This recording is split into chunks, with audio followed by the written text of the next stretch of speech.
अस्सलाम वालेकुम। ला इलाहा इल्लल्लाह मुहम्मद रसूलुल्लाह। असां मुसलमान आहियूं, कलमो पाइण वारा आहियूं। ही मस्जिद आहे मुसलमाननि जी आहे। हितां जो MPA MNA बि मुसलमान आहे। जेकॾहिं मुसलमान आहे त मुसलमानी खे ॾिसे, अलाह खे ॾिसे ऐं उन जे हबीब रसूल खे ॾिसे। ॻोठु साबन राहू मुकमल पाणी हेठि आहे। हिननि जा घर, अजा लज्जा, माण्हू सभु वॾे ख़तरनाक सूरत हाल में मौजूदु आहिनि।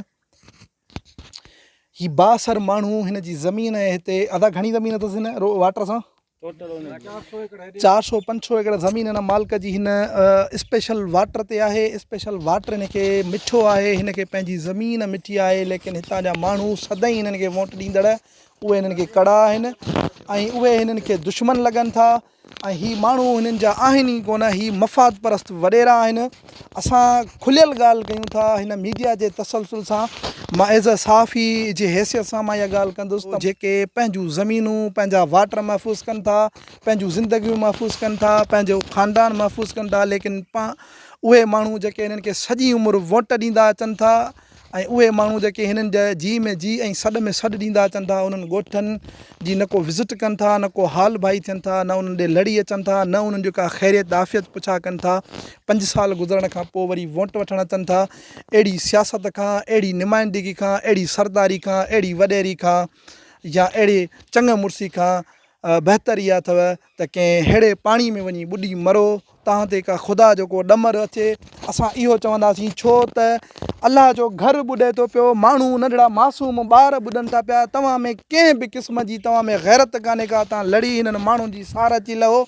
तव्हां पंहिंजे उन्हनि ॾाढनि ऐं उन्हनि माण्हुनि जा जेके तव्हांजा चेला आहिनि, जेके तव्हांजा चेला आहिनि या जेके तव्हांजा जेके आहिनि सो माना वॾा नौकर आहिनि या ख़ासि माण्हू आहिनि, उन्हनि जी तव्हां ॻाल्हि ॿुधो था। ग़रीब मज़दूर तबिके जे माण्हूअ जी, आम माण्हूअ जी तव्हांखे कंहिं बि क़िस्म जी परवाह न आहे।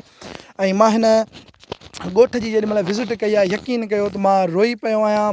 मूंखां पुछा कंदो त मां यकीन कयो मुंहिंजो अंदरु सड़े थो पियो त मां आख़िर हिन ॻोठ जी कहिड़े हिसाब सां हेल्प करायां।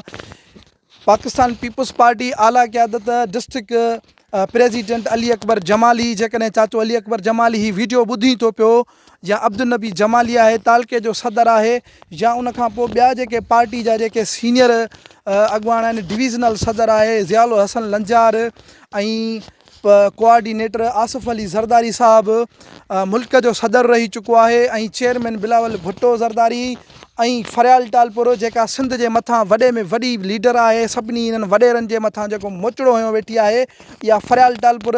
मां हिन खे गुज़ारिश कयां थो त ही ॻोठु ॾिसु, ही माण्हू ॾिसु, ही ख़ुदा जो घर अथई, मस्जिद जो, क़ुर जो, अलाह जो, रसूल जो वास्तो अथई।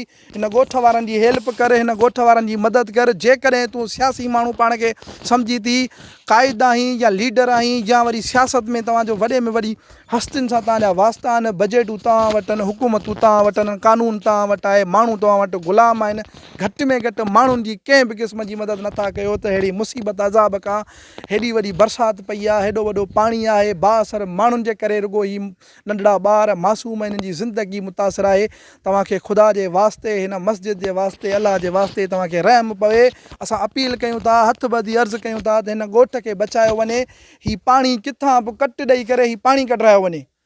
वॾी वॾी तव्हांजी महिरबानी थींदी। हिन महिल जेकॾहिं तव्हां शहीद बेनज़ीराबाद तव्हांजो ज़िलो आहे, ही तालको काज़ीमंद यूसी मरहड़ो वार्ड नंबर 1 मरहड़ो, ही बि तव्हांजो हिसो आहे। ऐं हिन ॻोठ जी तव्हां वधि में वधि तव्हां जेको आहे सो माना अची करे हिन ॻोठ वारनि जो ॿियो कुझु बि न कयो, सिर्फ़ु रुॻो हिननि खे पाणी ज़हरीलो कढी ॾियो, हिननि जी ज़िंदगियूं बचायो, मासूम ॿारनि जूं, बुज़ुर्गनि जूं, अलाह जे घर जूं, मस्जिद जूं, सभिनी जूं। ॿियो कुझु बि कोन्हे। किथां न किथां कट कढी हिन पाणी जो निकाल कढियो वञे।